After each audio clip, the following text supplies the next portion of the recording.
From the heart of Philly, this is CBS News Philadelphia. Now at 9, it is a next weather alert day as our Saturday soaker continues. A live look outside, grab those rain boots, or just stay indoors. There's flooding and wind concerns for areas across our region. And this rain is just the beginning of it. There's a lot of green on our next weather futurecast, showing heavy downpours will be with us all throughout the day. Ross. It's starting to look like a weekend washout, and we're already seeing some issues out on the roads. We'll give you an update on those road conditions, all in Delco, and also some flooding concerns in Delaware County as well, coming up. Today is Saturday, March 23rd. Good morning, everyone. I'm Jan Carabeo. And I'm Howard Monroe. Thank you so much for joining us this morning. Let's get right on over to meteorologist Grant Gilmore, who is in for Tammy Sousa this morning. It is a wet one out there, Grant. It's soaking in some places, Howard and Jan. We're starting off with a lot of rainfall out there. Many places, I just started checking some of the latest observations, 3/4 of an inch to now, just as we hit the 9 o'clock hour, nearly 1 inch of rainfall out there. So we're getting a lot of rain, and there's a lot more rainfall on the way. Let me walk you through the day today, and then we'll talk a little bit more about the specifics of the threats that we'll see, and then when all of this finally begins to clear out. Here's what you should expect for your Saturday. Obviously, it's raining. That will last as we go through much of the afternoon, probably around 4 or 5 o'clock. The rain will begin to taper off. Expect areas of flooding. We're beginning to see some of that urban flooding, some standing water on roadways, and those streams and creeks may begin to rise as well as we head through the next couple of hours. After that, we'll start to see the wind speeds increase as we go into the afternoon. The saturated soil, the breezy conditions, all of that could combine to cause some trees to topple over, and that may result in some power outages as well. This just in from the National Weather Service. From Trenton all the way down the Delaware Valley, including Philadelphia, portions of Camden County back into northern Delaware, including Wilmington, a flood advisory in effect. This is where the areas have picked up 3/4 of an inch to 1 inch of rainfall all within the last few hours, and we're going to continue to see more rainfall, so we could see some flooding occur, if not now or over the next couple of hours. There is a flood watch in effect for the entire region with that 2 to 4 inches of rain that we are expecting.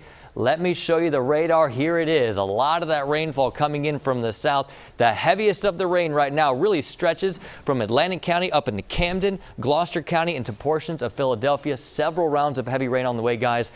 Again, it all begins to clear out, though, later this afternoon into this evening. Back to you. All right, Grant, thank you. In the meantime, if you have to get out in the rain today, be patient and drive slowly because the roads are messy. CBS News Philadelphia reporter Ross Timmons-Hay is live in the Mobile Weather Watcher. Ross, how are conditions out there now? Well, not as great as we saw earlier this morning. That's because the rain's starting to accumulate, and it's coming down at a pretty good clip, and we are starting to see some ponding, some small pools of water accumulating on the sides of the road. Let me show you what we're looking at right now as I switch over to the dash cam here. This is McDade Boulevard, right, Fletcher?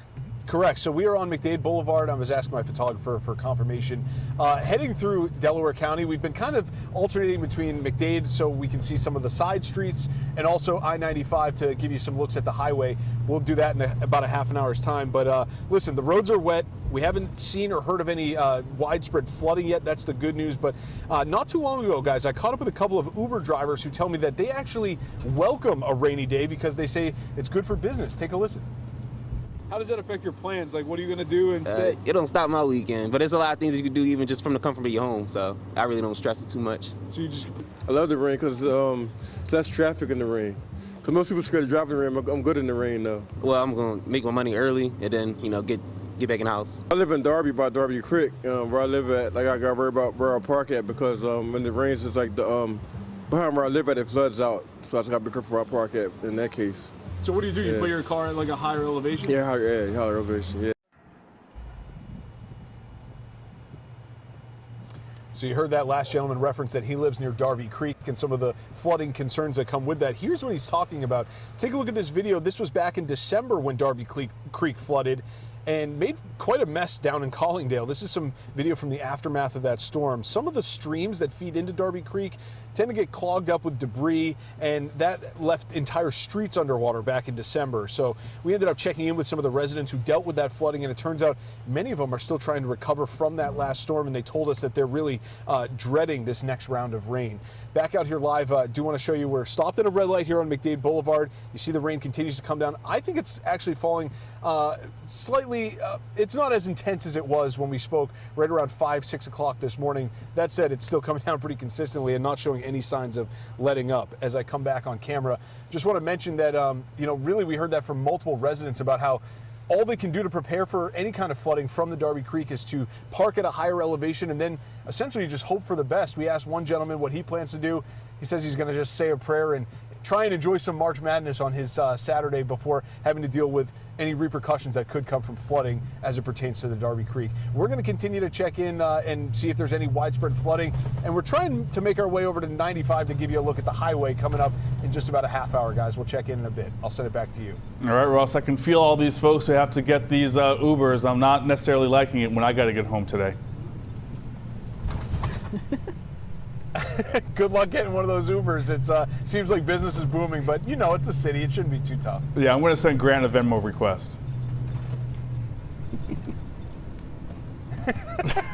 There you go. Put it on him. Yes, yeah, all right. Thank you, Ross. We'll see you again in about a half hour.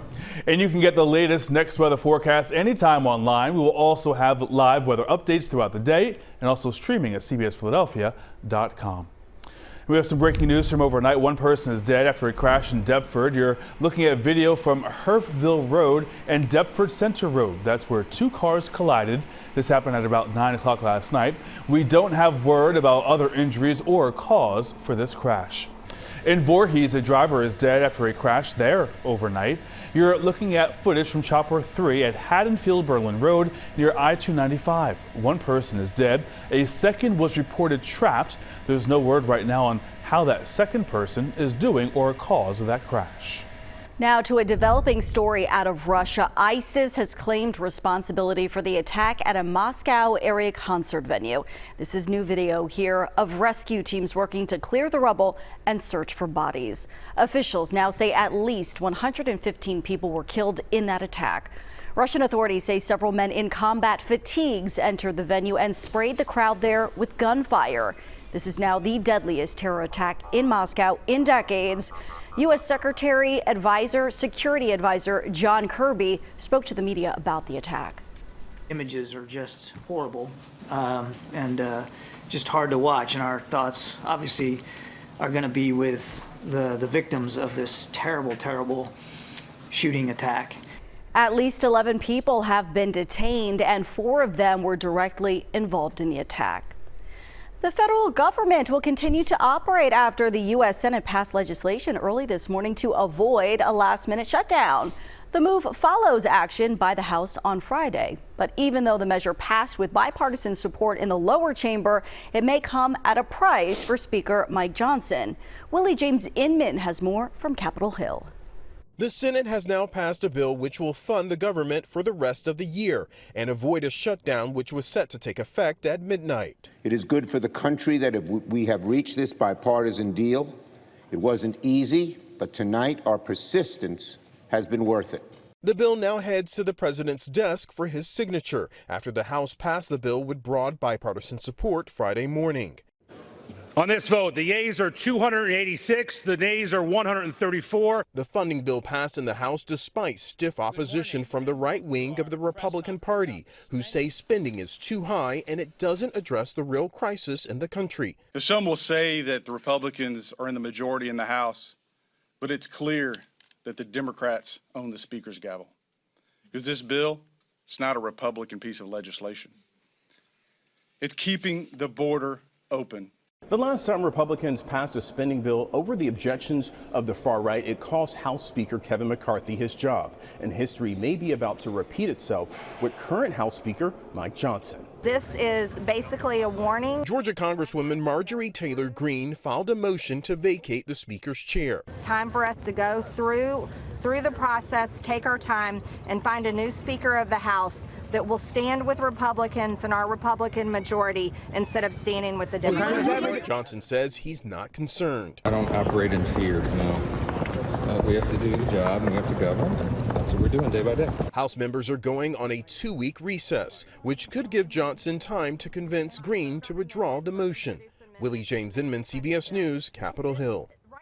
The Philadelphia School District is updating its COVID-19 guidelines to help families and their children stay healthy. As of April 1st, the school district will no longer require a 5-day isolation period for those who test positive for COVID-19. The shift is to treat COVID-19 like other respiratory viral illnesses in alignment with the Philadelphia Department of Public Health. The school district is still asking students to stay home if they are feeling any symptoms. Happening today, a celebration of the Hindu festival of Holi at the Please Touch Museum.